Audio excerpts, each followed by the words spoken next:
Welcome, everyone, and thank you for joining Time Series Connect, an interdisciplinary webinar series organized in partnership with the Business and Economic Statistics section of the American Statistical Association.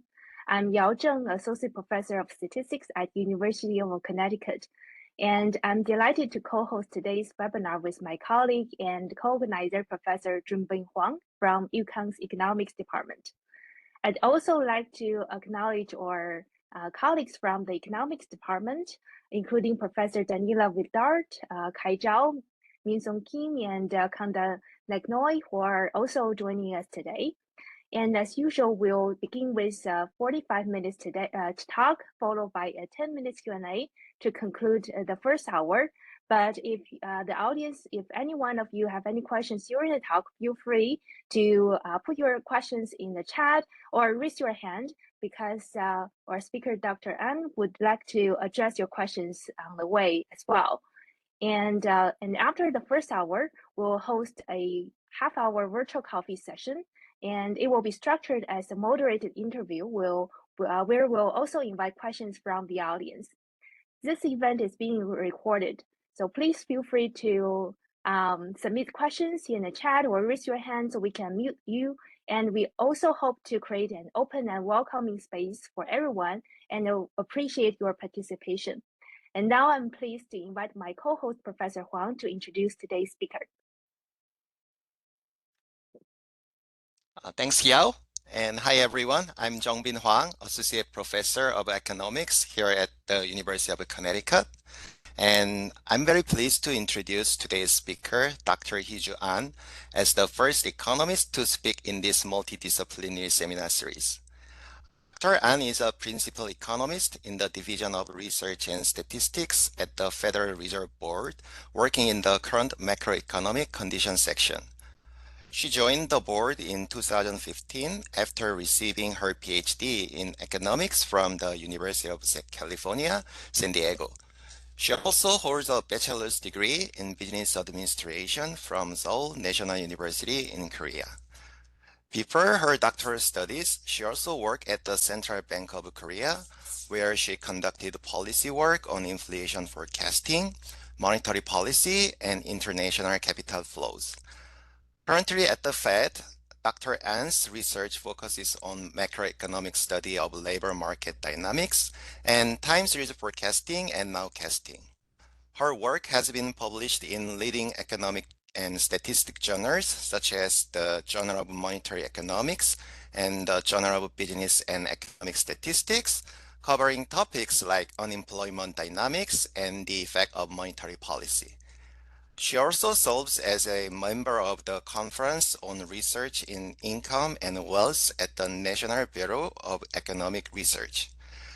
Dr. Ahn, we are very delighted to have you with us today. And now, please feel free to take it away and share your screen. Okay, thank you so much. Can you see my screen? Yes. Okay, great. Thank you so much for having me here. It's such an honor to have a chance to present my ongoing work with Bartle Bang from FED Chicago and Hie Joo Ahn from Princeton University. And the paper's title is The Dual U.S. Labor Market Uncovered. So I might, stop like twice, during the during the presentation, to collect questions. So why don't we get started?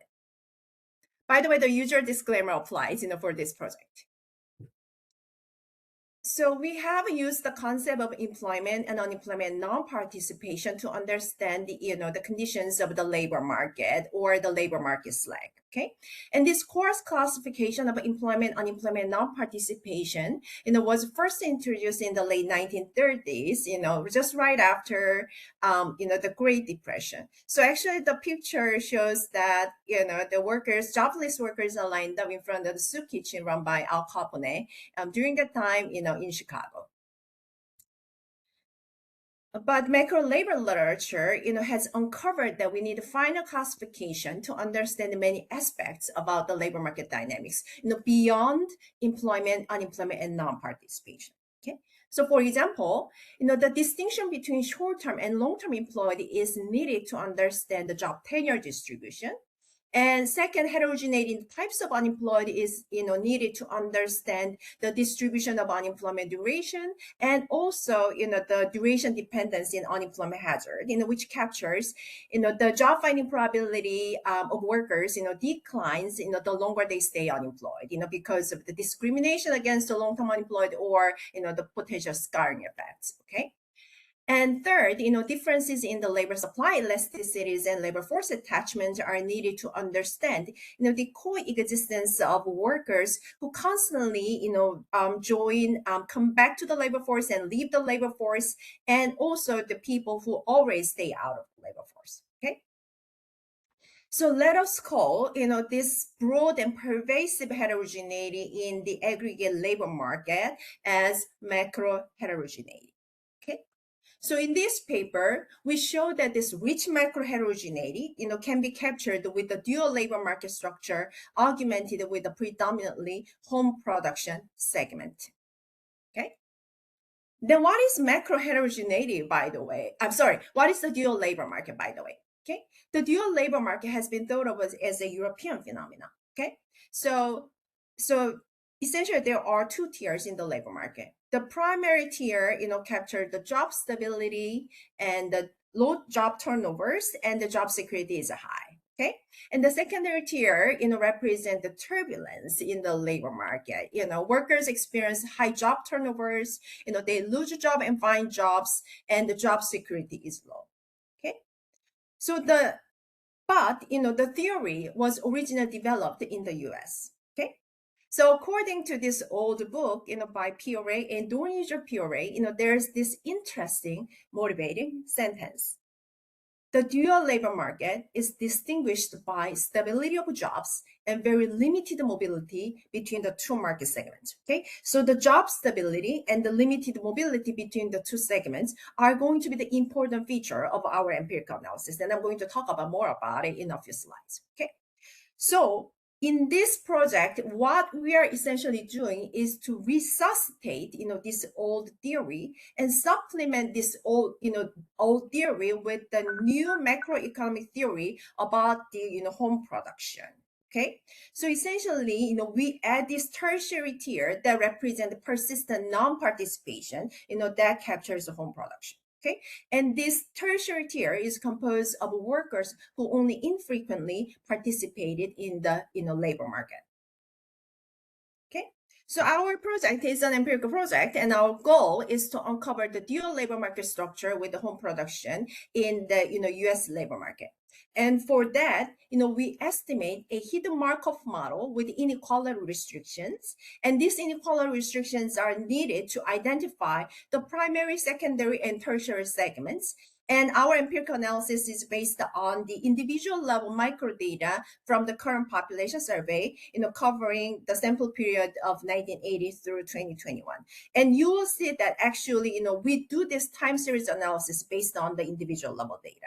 Okay, and by doing so, we are going to measure, the time series of stocks and flows in the three market segments, using this machine learning method. Okay, and indeed, as an empirical result, we uncovered the stark dual labor market narrative about the U.S. labor market dynamics. So U.S. labor market has been thought of as a free market. And the philosophical question that we are after is it really free market, or does there exist, this, segmentation in the labor market? And our first finding is indeed, the answer is yes. And we find out that aggregate averages, such as 4% unemployment rate, 65% labor force participation, and 60% of the employment to population ratio, these statistics that we see in the monthly employment situation report do not represent anyone's labor market experiences, and you will see why, okay? And second, we find out that the majority of unemployment and turbulence is attributable to the secondary market, which only constitutes 14% of the civilian, non-institutional civilian population, meaning that, this cyclical risk and the job risk are concentrated in the small pocket, of, risk or turbulence. And based on the empirical findings, and then, after we classify each individual in the one of the three market segments, we confront, the dual labor market hypothesis. And indeed, we find out that in the primary sector, jobs are more stable and workers are better paid, and the returns to education and experience is higher, than those in the secondary and the tertiary market. And the natural question you might want to ask, then what constitutes this segment membership? So to tackle this question, we look at the detailed worker observables and, in the CPS microdata, and we found, this segment membership is correlated with some of the, observer characteristics, like demographics and industrial occupation, but these observables are not enough to explain the variation in the segment membership, in the labor market. But we find out that there's a clear life cycle pattern, that suggests actually the limited mobility across sectors, within the same, age band. Okay. So the gist of this paper in a nutshell is actually summarized by, these three pictures. U.S. labor market is well approximated as a combination of the three segments, and, primary, secondary, and, tertiary. Okay, so this has been the introduction. Why don't we jump into the, the methodology and statistics? Okay, so I'm going to talk about macro heterogeneity and machine learning. Okay, so as I briefly mentioned in the introduction, we want to estimate, stocks and flows of the three market segments. And here's our goal. We want our estimates, to have the following property. Number one, we want the economic interpretability. Okay.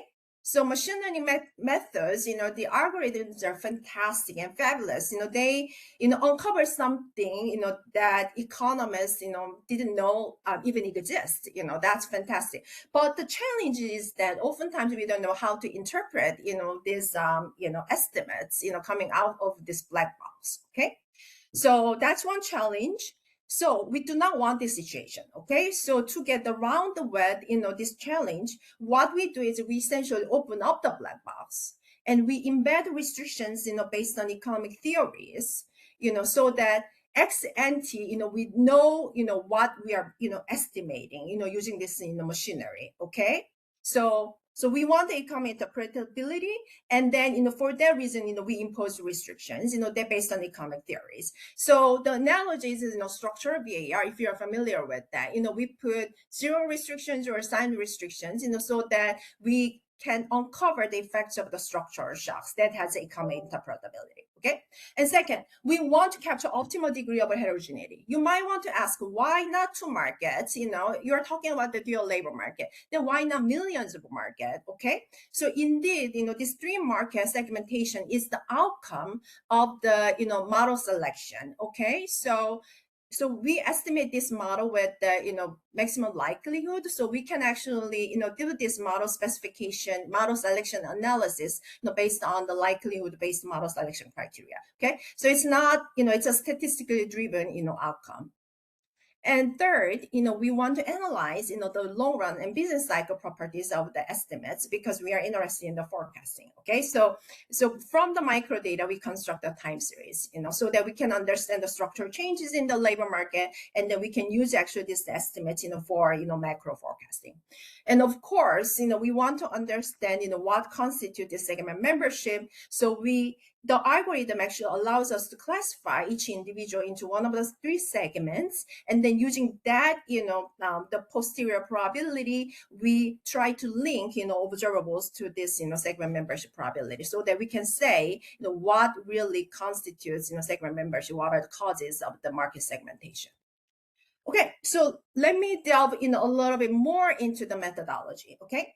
So essentially, identifying these three markets is essentially, classifying individuals, who have, different Markovian transition probability metrics. Because in the primary market, jobs are stable, meaning that the employment continuation probability is higher than in the, employment continuation probability in the secondary and tertiary. Okay, so the probability of staying employed in the current month's conditional on having been employed in the previous months, that EE continuation probability is higher, and that's all captured by the Markovian, metrics, labor force transition metrics. Okay. And then we impose inequality restrictions because the theory suggests that in the primary segment, the EE continuation probability is higher than in the secondary and tertiary. Okay. And then we have a theory about the home production that suggests that the non-participation continuation probability is higher in the tertiary market than in the first and secondary markets. And I'm going to talk more about it. And this hidden Markov model allows us to impose these inequality restrictions. Okay. And then in the CPS, there is a very detailed information about the labor force status, and not just between employment, unemployment, non-participation, such as the reason for unemployment and reason for non-participation. And if you are employed, it also asks about whether you have a full-time job, part-time job, or you are employed but absent from work for some personal or weather-related reasons. Okay, and third, this methodology recovers the individual level posterior probability. Okay, so our estimates, can be directly aggregated from the individual level to the aggregate, labor force statistics that you see in the employment situation, the report, published by the BLS. Okay, so hidden Markov model. Some of you might already know about this, but let me briefly go over the basic concept in the context of the CPS microdata. The hidden Markov model essentially describes this categorical sequences data, with the Markovian dynamics of latent states. Okay, so the hidden Markov model is composed of the two, models. And one is the transition model that captures dynamics of the hidden states, and the emission model that characterizes the likelihood of observations conditioned on the hidden states. So if you're familiar with, state space model, you can think of the transition model as a state equation and the emission model as the measurement equation. Okay, so the figure below characterize the structure of the current population survey. The main survey used to calculate and compute the unemployment rate, participation, and EPA ratio. The key labor market statistics. Okay, so let me give an example of myself. I've been Fed economist for 10 years. And these circles, captures, the latent states, and my latent state, LIT, I is an individual, IT is time T, and L is a latent state, is full-time primary employment, okay? And my jobs are very stable. And in that months, the census representative will ask me, so what is your labor force status? Then I will say, full-time employment, 99%. Why not 100%? Because, I have a fat finger, so I might have clicked the wrong button. Okay, so it's not 100%. That's emission probability, which I'm going to talk more about in the next slide. So, and the next month, I also stay in my job, and I have, 99%, stay at the current job, next month, and that's LIT plus 1, okay? So horizontal lines, capture this transition model that follows the Markovian, dynamics, and these vertical lines, capture the emission probability, okay? My response, condition on my latent state, okay? So essentially, you can see that these emissions are IID, meaning that if you see any dynamics in my responses, so that essentially reflects, the dynamics of my latent states. Okay, so in the current population survey, a person is surveyed for 4 months, and they, take a, 8 months break, and then they come back to the survey and continue to be surveyed for another, 8 months. Okay, Dr. N, I see a question. Professor Widard has raised her hand. So why don't I, answer that after I go over, this slide? Okay. So essentially, we estimate, 3 objects, which is unconditional probability. That is the probability of, LIT latent states is one of the latent states, and the transition probability that captures the Markovian transition probability matrix, and the emission probability that is the probability of, response condition on the latent states. Okay, the questions, go ahead. Yeah, so I'm just wondering about what you do with missing information. So if you have missing of some of these emissions that you are estimating in the CPS, which is, I guess, very common, how do you deal with those? And do you interpret them at all or no? Yeah, that's a great question. So actually, I have a slide for that. So can I defer your question in 3 slides? Yeah, of course. Okay. Yes. Great, thank you so much. That's a great question. So the quick answer is that, we assume the random missing, but And there is a reason why. And then indeed, like there's a shortcoming of, assuming the random missing, and to get around, with that, the potential shortcoming, we actually consider very detailed, responses as an emission, but I'm going to talk more about it in 2 slides. Okay, so thanks for the great question. And why don't I talk more about the model structure and identification? So we assume that there are 3 markets, primary, secondary, and the tertiary. Okay, and each market we assume that there are 4 labor force states. One is employment. In case of the primary, EP means the primary employment, and NP is the non-participation in the primary market, and UPS is a short-term unemployed in the primary market, and UPL is the long-term unemployed in the primary market. Okay, so same for the secondary and tertiary, and then you can see that we are assuming 12 latent states, and and then there's a limited mobility, as you can see in this vertical lines. Okay, so how is primary segment is identified? So we assume that the primary employment is more persistent than in the secondary and the tertiary. Okay, and this distinguishes the primary sector from the secondary and tertiary. Okay, and the second assumption, inequality restriction, is that non-participation is more persistent in the tertiary than in the primary and the secondary. Okay, and this pins down to the tertiary segment as a home production sector. Okay, and the third restriction is that, which actually reflects what's in the labor theory and the macro labor theory, is that long-term unemployment is more persistent than the short-term unemployed. And the reason this actually captures the duration dependency in unemployment hazard, that captures the longer an individual stays unemployed, the less likely the person, he or she, would find a job, because of the, discouragement or discrimination against the long-term unemployed. Okay, so essentially, the transition from the short-term unemployment to long-term unemployment is a one-way street. Okay, so essentially, here's the important implication. We consider this duration dependence or statistical scoring within this, unobserved latent market. So we consider both unobserved heterogeneity and the statistical scoring in a comprehensive way in our framework.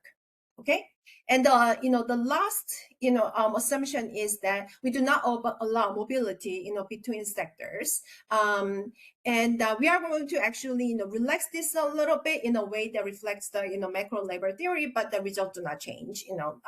But I'm going to talk more about it after this talk. And here we do not allow misclassification errors, and we assume that the missings are random. Okay, and there are 2 reasons. So let me briefly talk about this random missing observations.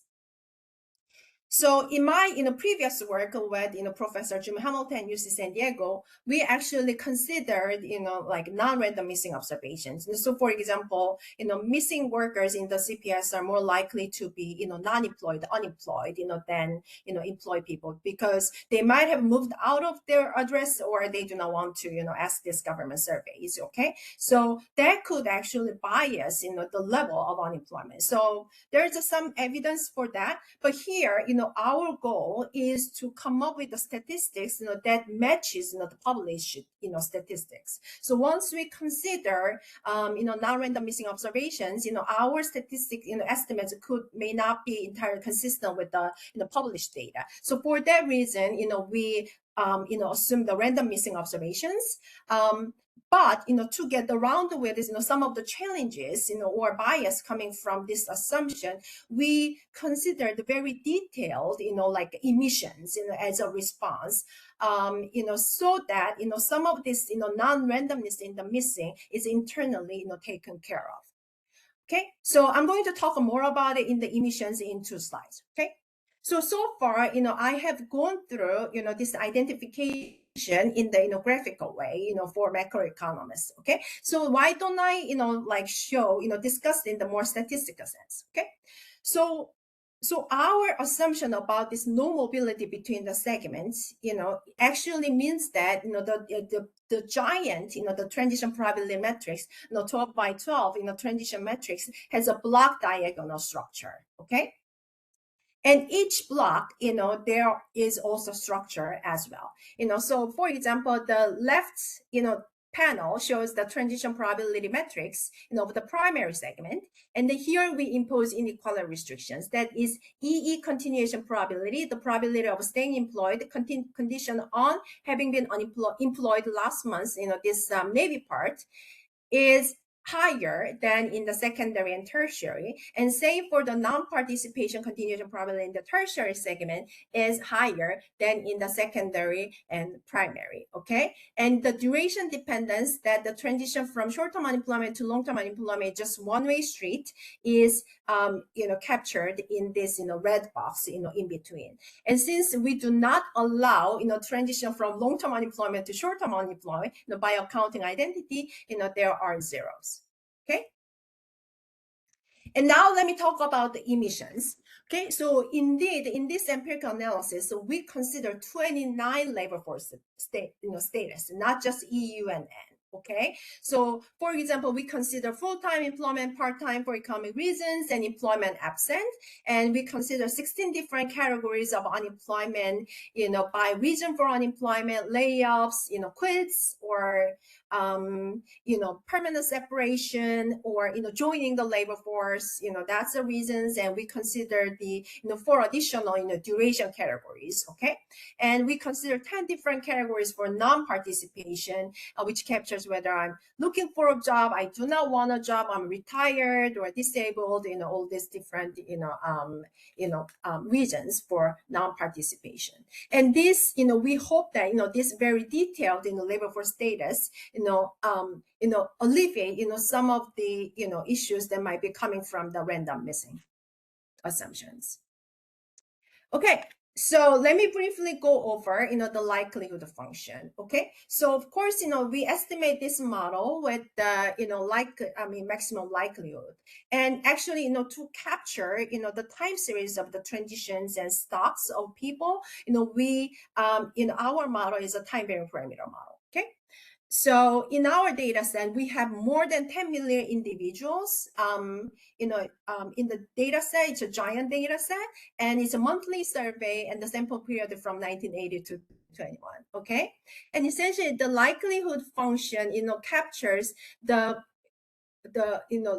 entire individuals which is n here, and then the probability of their response xi and their possible latent histories of their latent states conditioned on the parameters, and then the CPS comes with these individual weights. Okay, so we consider these individual weights in constructing the likelihood. Okay, so certainly it's a very technically challenging exercise. So, we actually adopt, the usual technique in the, latent class models or latent state models, to estimate, this model and, for the inference, of this, statistical estimates. Okay, so we have this, likelihood function, but actually in the estimation, we use this complete data log likelihood function that characterize the joint distribution of latent states and observer states. So in this complete data log likelihood, we also treat the latent states as a kind of the observables, and that's a usual technique in the estimation of the state space model or Kalman filter. Okay, and certainly taking into account the probability of the the entire histories of the latent states is challenging, because we consider 12 latent states, and an individual is in the survey essentially 16 months, right? So essentially we have to consider the cases 12 to the power of 16 for every individuals. Okay, so Baum-Welch algorithm is actually used to tackle some of this technical difficulties in the computation. And actually this Baum-Welch algorithm, you can think of it kind of the Kalman filter for the this categorical sequences data, and then it provides efficient computation of the likelihood of every possible latent path given labor force histories. If you're curious about it, I'll be happy to talk more about it during our coffee chat. Okay. And our model has a lot of, many number of parameters. And then, in econometrics, the EM algorithm has been popularly used, for this type of, maximum likelihood estimation of this large scale model with many number of parameters. Okay. So these are technical details. And, so this is actually one of the most important slides and my favorite. So this is a giant model, and then we assume, 3 market segments with the restrictions. So the restrictions, can sacrifice the model fit, okay? But we want to come up with a model that fits these individual observations, very well, right? So essentially, it's a model selection, problem, and you can imagine that, right? And so actually, we consider, AIC and BIC and, some of the low likelihood ratio tests, to pin down the current, the structure in the model. So we first consider the dual labor market, just the 2 market segments and only 3 states, within market and various different, possible models. And then we actually, we actually arrive at these 3 market segments and 4 latent states within market, based on this AIC and BIC, because that's the data, like the most, okay? It's the model structure that make, our data set happy, okay? So far, I have covered, the statistical feature, of this, research.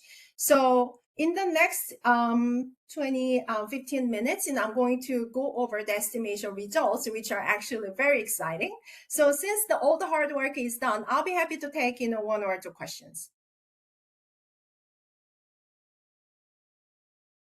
Okay, unless you have questions, why don't I move to the estimation result, and then we discuss more about, what this research uncovers. Okay, so we actually estimate this statistical model for the individual level data, but, we produce time series, okay? So now you are looking at the share of a population in, each labor market segment. So the blue line is the share of primary, workers in the civilian non-institutional population. And the yellow at the bottom, is, the share of the secondary market. And the green line is the share of individuals who belong to the primary, okay? So you see that, the share of people in the tertiary segment who are in the home production segment has been declining over time. And that reflects, the demographic changes, such as, the increased women's participation. And then we see that, the share has increased over time. That essentially, reflects, the retirement of the baby boomers. Okay, so the share, actually shows some of the, like low frequency changes that reflect the demographic and the structural changes, in the labor market. Okay, and then we see that the average share in the secondary, market is very low, and that the majority is in the primary market, and there is a muted, cyclicality, in this, share of the population. So why don't we take a look at the unemployment rate of these 3 market segments? Okay, so this is a very striking, picture. So unemployment rate of the primary segment is the blue line at the bottom, and it's very low, and it doesn't really show any, stark, clear, cyclicality, except COVID. I mean, COVID hits everyone, right? Hit everyone. But you can see that unemployment rate of the secondary and tertiary market is much higher than that in the primary market, and it shows even larger and more amplified counter cyclicality. Okay, so for example, during the unemployment rate of the secondary market is about 20%, which is like 5 or 6 times more higher than the average unemployment rate in the US economy. And it even reached, about 40%, during the COVID. okay? And the tertiary market, even though most of the people are staying non-participation, but they also have a higher unemployment rate when they, join the labor force. They might, look for a job, might look for a temporary job, after retirement, or, housewife might want to have like part-time jobs, and then when they, rejoin the labor force, they, run into this, they, experience this, pretty high unemployment rate. Okay, and this table summarizes our empirical findings. So I just show you that there is a the primary share is the highest, it's a 55%, the secondary 14%. Unemployment rate is only 2% in the primary. Workers are really unemployed in the primary segment, and the secondary is 27%. Labor force participation, 97%. Almost everyone is participating in the labor market in the primary, and secondary market also have high participation rate, even though they are jobless. Frequently, they keep searching for a job, but the participation rate for the tertiary is only 9%. So there is a substantial heterogeneity that don't show up. That doesn't show up in the aggregate statistics, such as 6% unemployment rate, 66% participation rate, and 61% employment to population ratio. And let me bring your attention to this last statistics, which is flows per capita. That captures the number of labor force transitions that a person makes per year, and that we could calculate that this measure actually captures fluidity in the labor market. In the primary market, the flows per capita is 0.5, which is much lower than the flows per capita in the secondary, which is 3.2. So the secondary segment, so the summary of this table is that the primary sector accounts for 84% of the employment, but only 25% of the unemployment and 30% of the flows.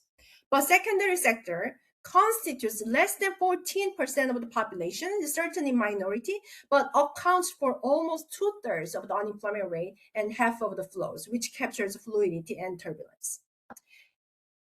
And let me skip this and let me move on to this, the flows per capita, because we just discussed, flows per person. So why is this important? Okay, why thinking about this flows are important in understanding the U.S. labor market. So here you are looking at the annual flows per person, and you can see that there is a downtrend. This actually captures the reduced dynamism or reduced fluidity in the labor market. Okay. And based on our statistics and estimates, we further decompose this annual flows per person, the number of flows that a person makes per year, by market segment. Okay. And yellow is secondary, and blue is primary, and green is tertiary. And you can see that the secondary market is much more fluid, 5 or 6 times more fluid than in the primary and secondary. You just saw that, in 2 slides ago in the table. And you see that this downtrend is clear and prominent in the secondary market, meaning that the reduced dynamism we see in the aggregate statistics is largely attributable to this downtrend in the secondary market. Okay. So understanding the secondary market is important, to understand the structural changes in the U.S. labor market. And we further look into the job-to-job transitions, by market segment. And here's an interesting finding. So we think that the job-to-job transitions, like a professor got poached and moved to another school, it's a good thing. Only productive workers or colleagues can move. Our estimate suggests it's not always the case. Okay, so we actually find out that job-to-job transitions are, much more prevalent in the secondary than in the, primary and tertiary. So a lot of workers actually, move their jobs because perhaps their job, didn't last long, or they have like really unstable jobs. Okay, and we see this declining fluidity in the job-to-job transitions as well. That is largely attributable to the secondary market. Okay. So now let me talk more about the, the features of the market segments in the context of the, dual labor market theory. Okay. Sorry, So can I ask a question? Can I ask a question just before we move on? Sure. Just 2 questions. This is very interesting. So I'm just trying to understand. So for the job-to-job transitions, can you also see whether for the different segments it is the kind of how the wages move is different. So like whether for the secondary segment it is more likely that a job to job transition is accompanied by a lower wage versus for the primary segment. And my other question is, I don't know if you maybe are going to do this later, but to me it would be really interesting if you could trace out the beverage curve for each of the segments. Yeah. Yeah, that they are fantastic questions. So I do not have the answer to your questions, but I can actually share what we tried. So here actually I'm going to talk about the wages, hourly earnings. So hopefully this would address some of your questions about the wages. But we do not have statistics whether the job to job transitions of company wage cuts or something like that. But that's an actually interesting question, and I have an ongoing project that exactly addresses that, but not in here. And about the beverage curve, our earlier working paper has that beverage curve by of the 3 market segments. But so some of our colleagues, the referees did not like that, so we took out. But we find out that the slope of the beverage curve is a lot different across sectors. So, but we can talk more about it. Okay, but thanks for the questions. Yeah, the reason I was asking is that there strikes me that there's something about match efficiency that is kind of working in this segment. So, but yeah, we can talk more about it. So yeah. So now I have 2 minutes, but I have like like 10 slides to go. So can I do this like until 11:50, or do you want the hard copy? Yeah, feel free to go ahead. We can also relegate the questions to the virtual coffee. Okay, great. Okay, so if I have 7 more minutes, I can just cover everything that I prepared, for this talk. So, but thanks for the great questions. They're really important questions and really, great. I'm really happy that I received such questions. So let me briefly talk about the like what our empirical analysis says about the dual labor market theory. Okay, so I just talked about the job to job transitions. Job to job transitions are more prevalent in the secondary, and workers job tenure is much lower in the primary segments, on average 5 years, whereas the tenure in the secondary tertiary is only like about or less than 2 years, which actually captures jobs are more stable. And then we looked at hours worked at a single week.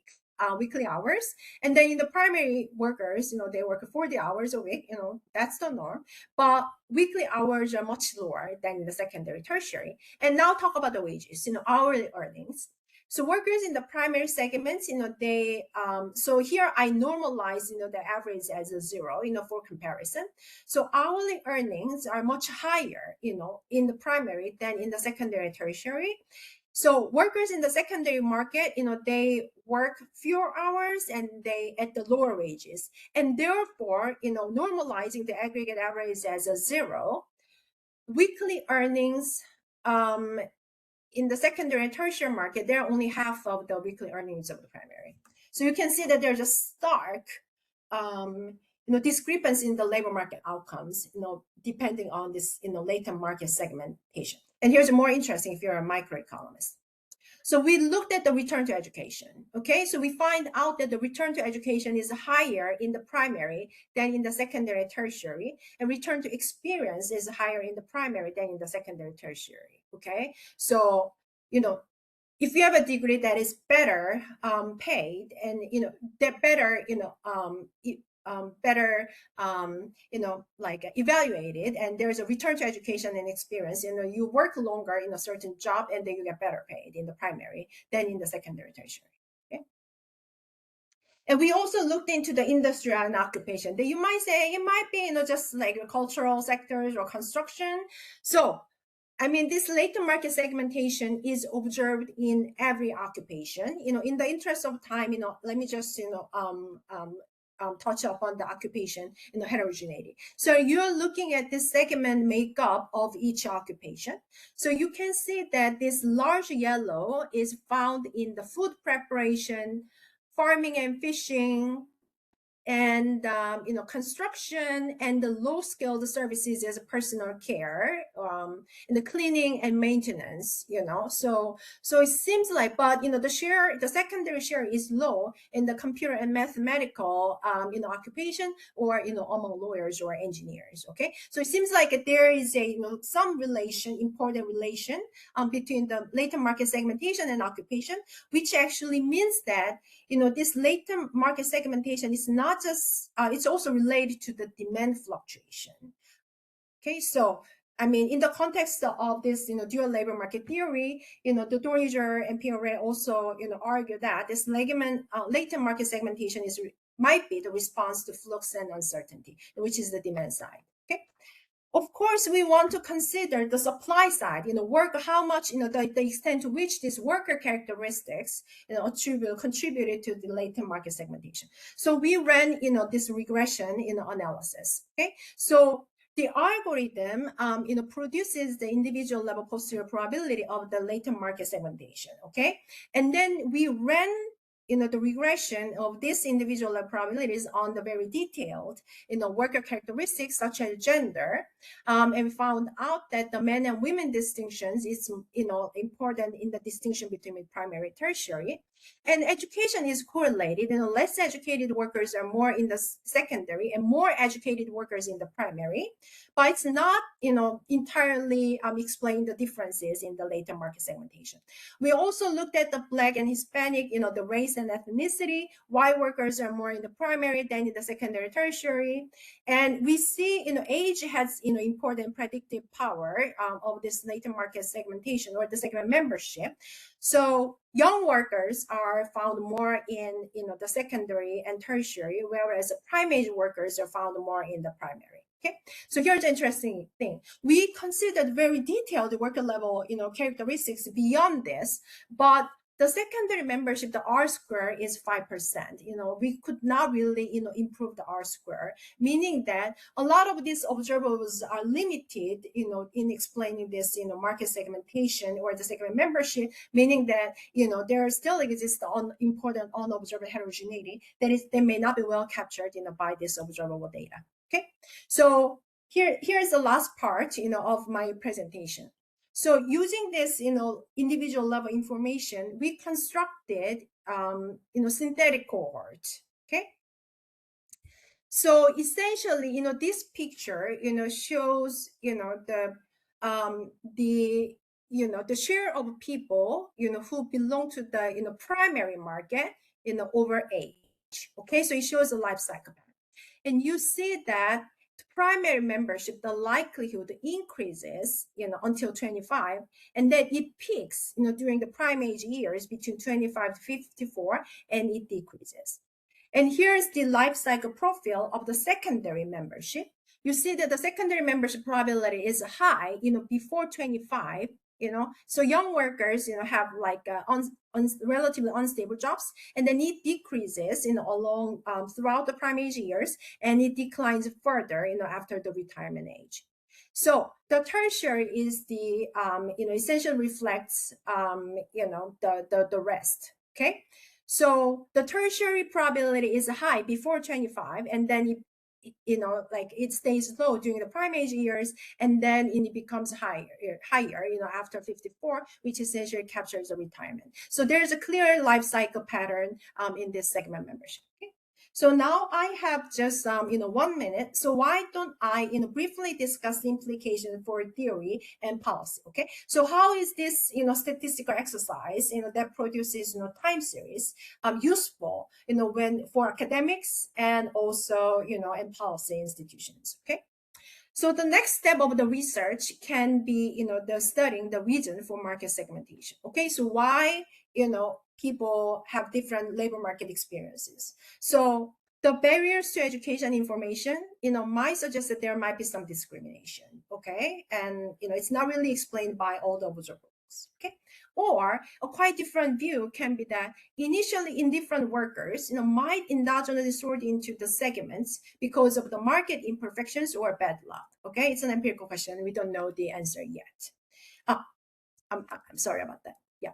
And the second important thing, especially relevant for macroeconomists, is that we might want to reassess, the cost of unemployment and the role of unemployment insurance. Okay.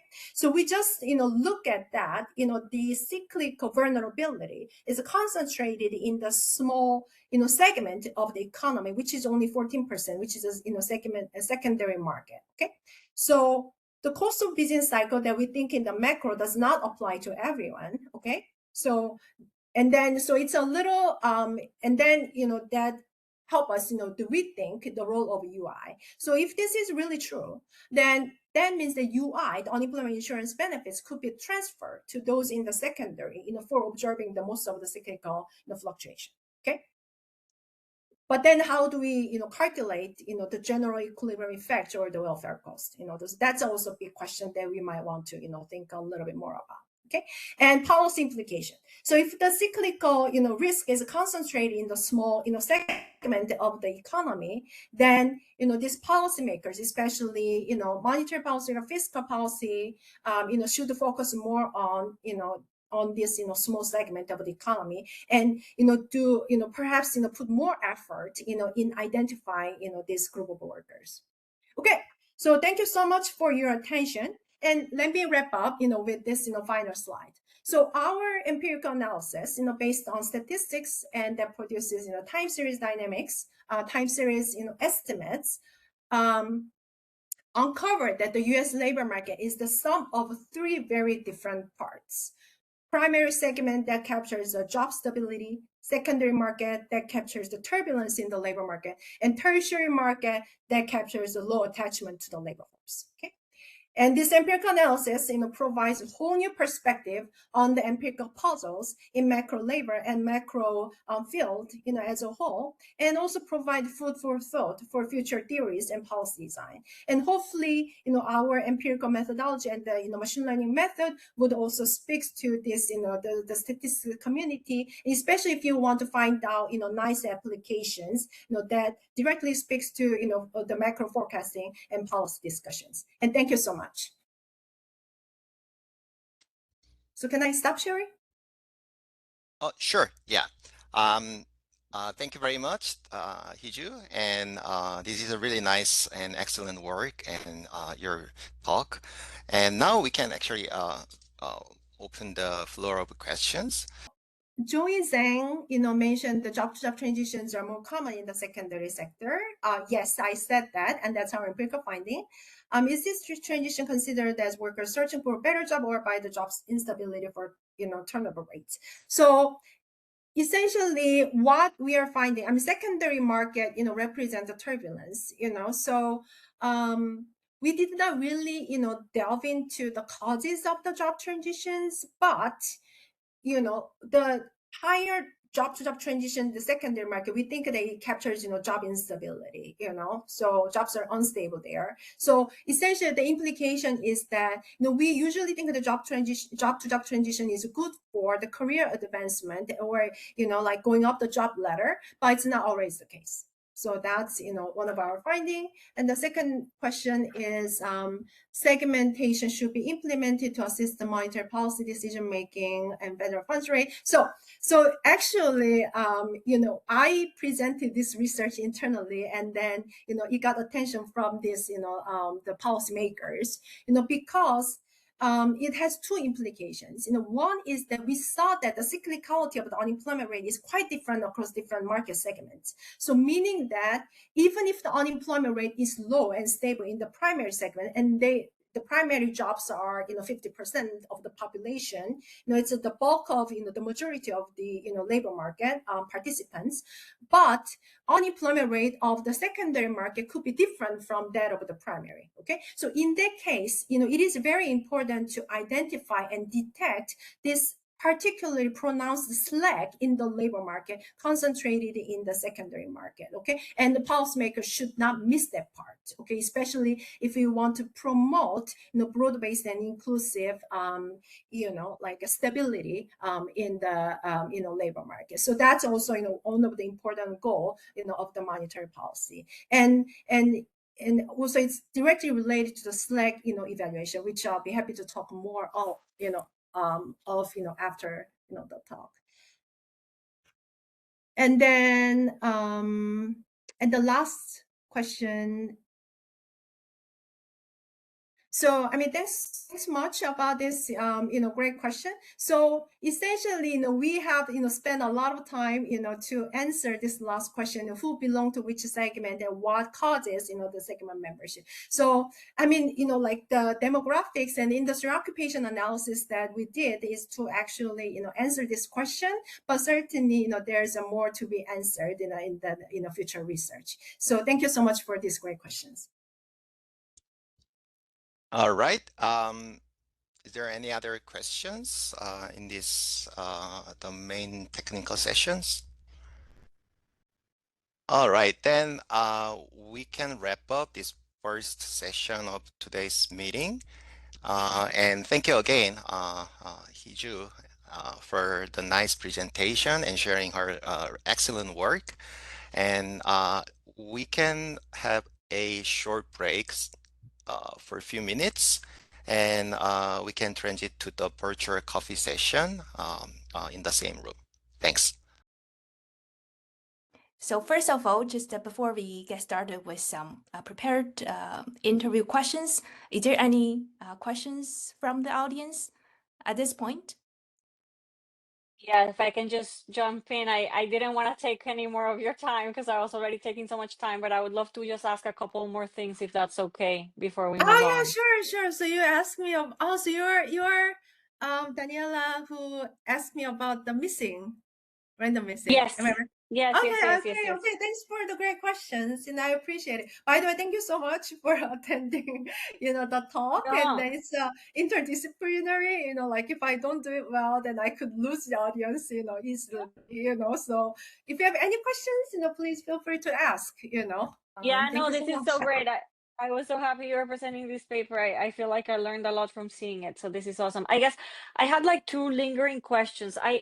One thing I'm thinking is as soon as you kind of started presenting, I was thinking of this paper of the alpha, beta, gamma, and I'm of the labor market. And I'm just thinking, so like the difference of what you guys can do in terms of here is like the addition of the home production sector, right? Like thinking of that as being its own kind of segment, right?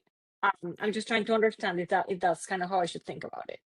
Yeah, so I can actually answer that first. So did I mute myself, or so you can hear me, right? Yeah. Yes. Yeah. Okay. Because something red show up, and then I was wondering whether I just unmuted myself or something like that. So okay. So I mean, thanks for asking me, about the contribution relative to the literature. So there are actually a few different margins, so I have this paper with Jim Hamilton about heterogeneity and unemployment dynamics.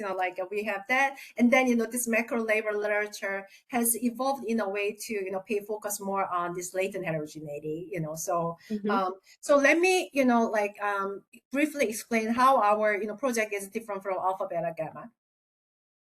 So alpha, beta, I mean, methodologically, alpha, beta, gamma, they use the, first of all, they use these LHD, so LHD data set, and LHD data set does not help us to identify it doesn't distinguish unemployment from non-participation. It's just, employment or non-employment. Okay. So because we do not have the, information about the job search there, essentially, we cannot really, think about heterogeneity in the labor supply margins, which is really important to identify secondary and the tertiary.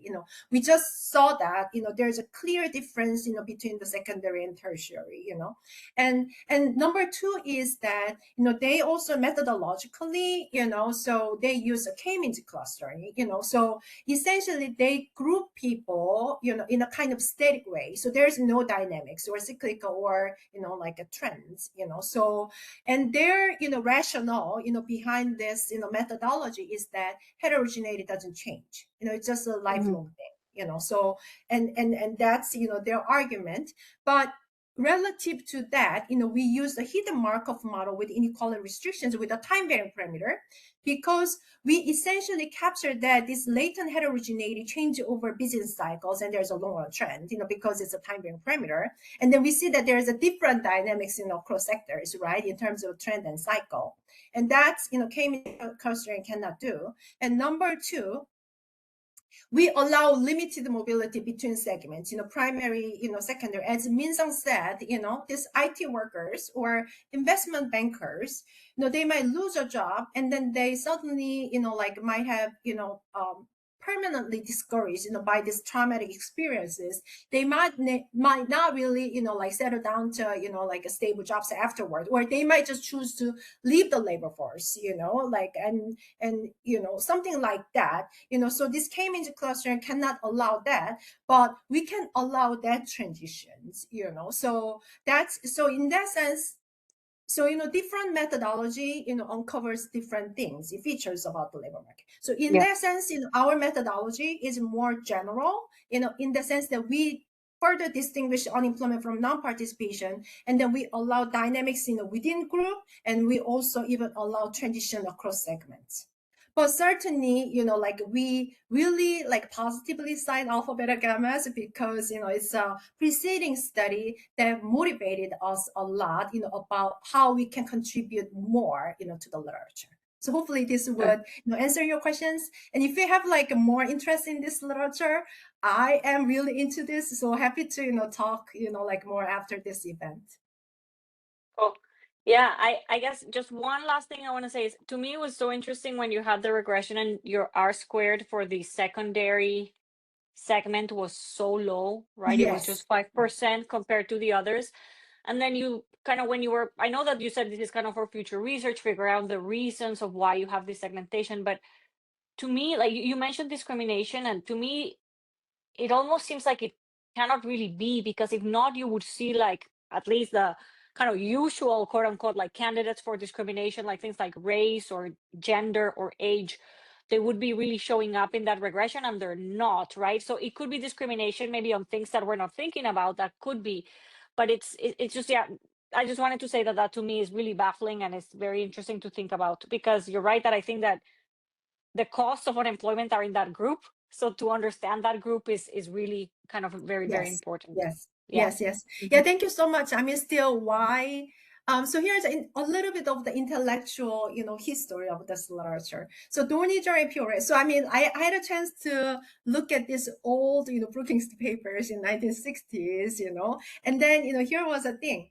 So they were really, discussing, even within establishment heterogeneity, why some workers in the same establishment, they are, even though they have, for example, the same PhD, why is one group is better treated than others, then their job tenure, they've been here for 10 years, and then there's another guy who's been here 10 years. Why this one worker's career path is different from others? They were even focusing on this within establishment heterogeneity. And then Dorniger and Pure said, oh, there is the markets are segmented, internal markets are segmented, so and then that could apply to the broader labor market. And then, this, Dorniger and Pure said that, we don't know why that have happened. So they focus on the market imperfection, like efficiency wages or something like that, or, other, explanation is we don't know, but there may be some discriminations or some combination of the two, we don't know. But that heterogeneity argument was pushed back really hard, by the RBC, folks, real business cycle folks. And then in the 70s, RBC took over the macro, and this pure labor market theory just disappeared, from this, mainstream macro. But it was studied more in the European countries, because in Europe, there's more clear dual labor market structure. So essentially, the philosophical question that we ask, in this research is that, okay, the US labor market, by law, is a free labor market. There's no such discrimination, and anyone can, find a job and apply, and and they can be fired at will. It's a very fluid market, which is different from some rigidity in the pre-rigid, European labor market. So we actually ask questions: is it true? So it's a a free market, but can that be empirically verified, or does there exist, this dual labor market structure or a segmented labor market empirically, in the U.S.? So that's kind of more philosophical, question. Thank you. Yeah, no, super interesting. Thank you. Thank you so much. I appreciate it.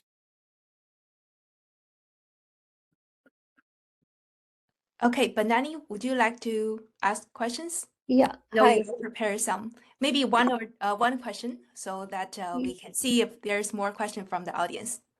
Yeah, sure. So basically, yeah, I would like to start with a question about your background. Like, you have had experiences ranging from Bank of Korea to UC San Diego, and now the Federal Reserve. I'm curious how these experiences have shaped the kinds of research questions you care about most. Thanks for the great question. Certainly, I actually became interested in economics while I was working in the Central Bank of Korea. So my undergrad background is actually business administration and finance. So I took some of the introductory economics classes, but I never imagined myself to become an, economist, PhD economist. So you always, have your door open because, you don't know what good thing would happen to you, So, and then, at the job, I, met with this great mentor and, senior economist who actually taught me econometrics, from the, basic concept, So then I became interested in the monetary policy propagation and the new Keynesian-Phillips curve because, I was working on this, inflation dynamics, and so then, my colleagues and my mentors and my senior economists, they, suggested me to read some papers, for actual work. And also, working at the Fed, Bank of Korea, I observed, how economics is actually, used for policy. So I became more interested. So then, I wasn't sure, what my next career path, could be. And then, my friends and, my colleagues and, my advisor, mentor there, suggest me that I might be, will enjoy, PhD, program. I mean, it's tough, but they say that, it could be a good career path. So then I tried, and then I got admitted by, UC San Diego, and then I met, a great advisor, Jim Hamilton, and then, he actually helped me, to find my research interest. And then I was not really, imagining myself to go to another central bank, but, that's how the job market shaked out. And then I appreciate that, they saw, they value my experience, that, I kind of how to turn, this academic research into something useful for policy and forecasting. And they, value that, my, experience and, insight. So, and I, that's the reason why I've been here for, 10 years, at the Federal Reserve. But, but here, I would like to, mention that, before, entering, Bank of Korea or UC San Diego or Federal Reserve, I would never, imagine myself ex ante that I would actually go this, path, down the road. So some luck, played a role. And then, and I was lucky to meet with, mentors and, great mentors and friends and colleagues, who really helped me to, find my, path forward, so far. So, yeah. So Yeah. does Yeah. that answer your question? Yeah, that's definitely interesting. Great.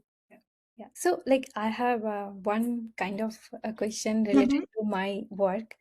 Like, Mhm. when working with this latent state models, one question Mhm, that mhm. often comes to my mind is like how we know that the recovered structure is truly meaningful, like rather than just a flexible way to fitting the data. How do you approach the validation in this context? That's a great question. So actually, you might have feel that we actually designed our research just to address that question, right?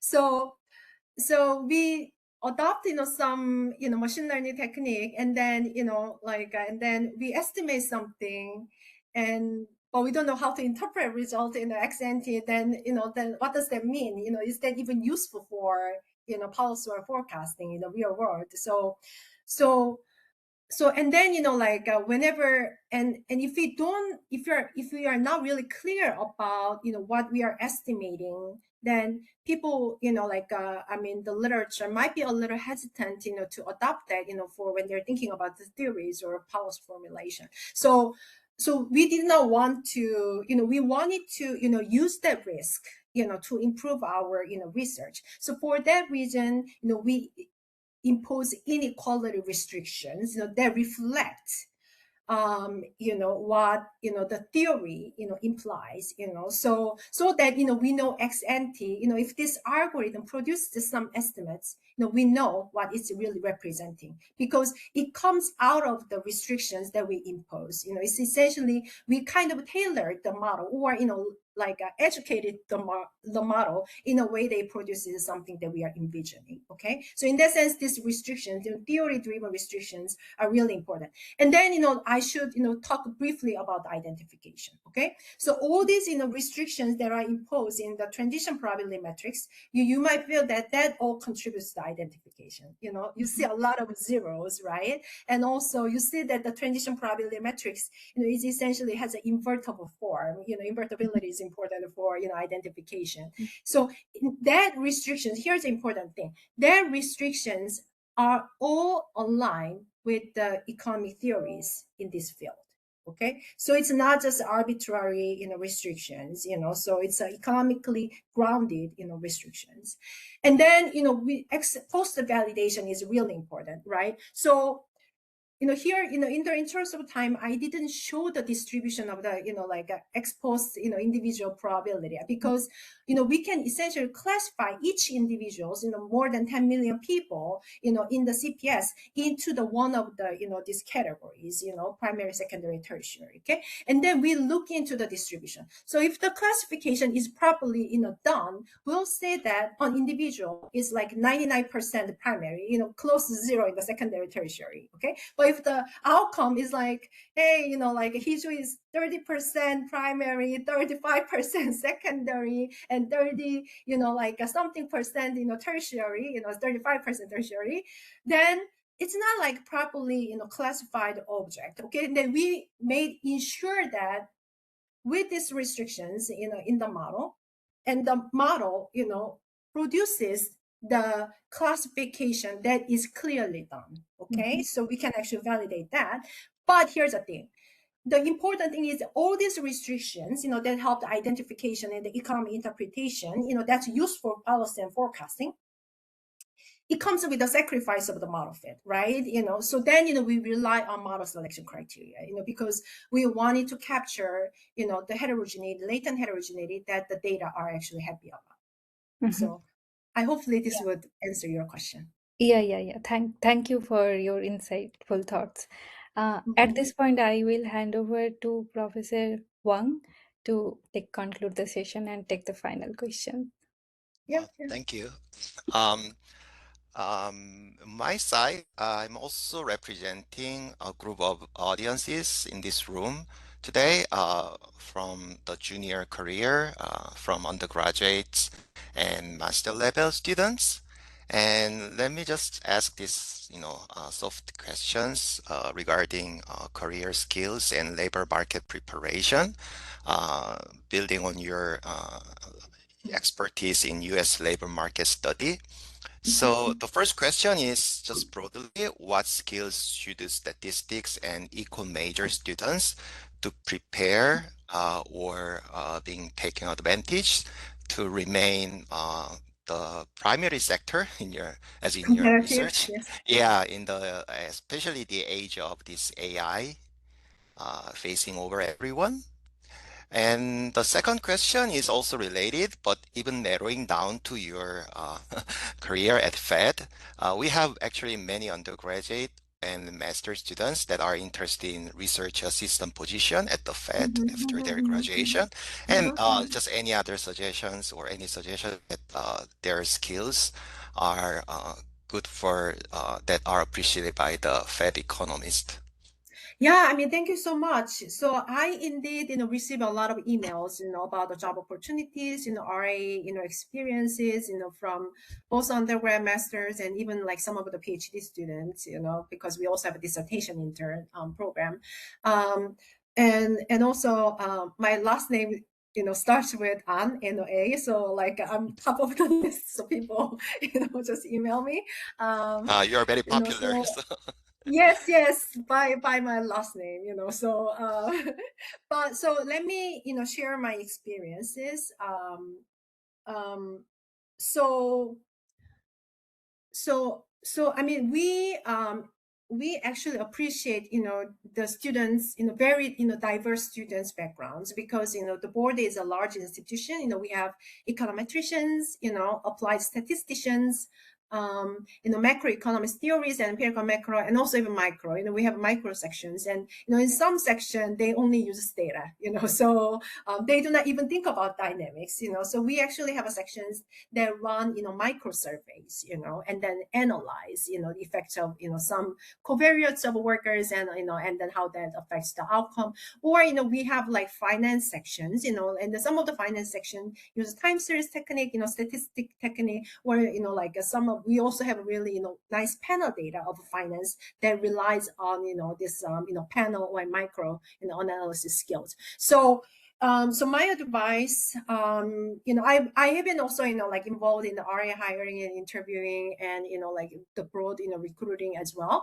But my advice is, like find the, area that most interested you, and then, reach out to professors, who have the, who are looking for really nice RAs, and then, collaborate with them, even if it does not include, co-authorship, or, some, like skills, I mean, some like scores, or some, like visible outcomes, the experiences that you accumulate or learn from professors, actually, really help us, to select, such candidates, because we want to hire, experienced, RA candidates. And also it's really important to, and also, econ background, math background and STEP background, or some of the physics or engineering background is also appreciated, So, find the topic that you are interested in, and then, find us, someone who could, help you, to have this, RA experiences.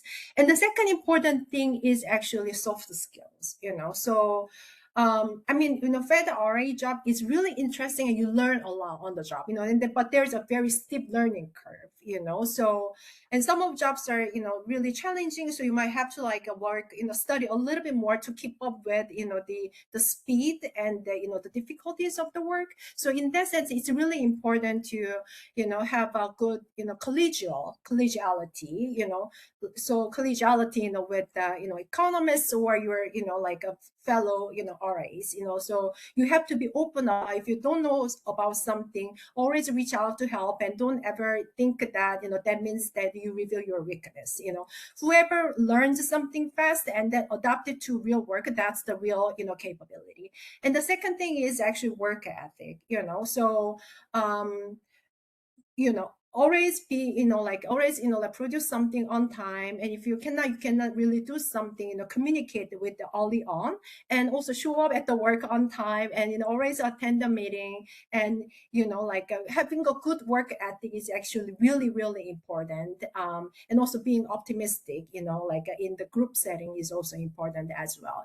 We are all, like smart people, but, we have different comparative advantage, and we should be really open about, how, one can learn from, others, also share their knowledge, with others. So that soft skill, we also, I mean, our RA pool is already composed of a very smart, students. So we also focus on this, communication skills, and then, the soft skills and personality a lot. Of course, this good GPA and, good RA, like nice RA experiences are, they're primarily, like the prerequisite, but this soft skill is also very valued. Does that answer your question? And about the AI, how can, like labor force entrance can survive in this era of AI? So AI certainly, can be a threat, to everyone, but can also be an opportunity, for economists, or, forecasters, or statisticians, like us. So, so at the job, we are also, learning how to use the AI in the most, efficient way. So this technical, development is going really fast. So, so we will, certainly appreciate, candidates who have good knowledge, about AI, how to use the AI, to produce something that could be useful for colleagues in, at the Federal Reserve, So in that sense, just relying on AI, and then just using it, asking the right question to the AI prompt, that may not be sufficient. But, using the AI in a way that gives us some insight that we never thought of, that's going to be certainly, help and distinguish, oneself from others. Does that make sense? Yes. Yeah, thank you very much for all these details and this career mentoring. Then should I wait for the last question, if any?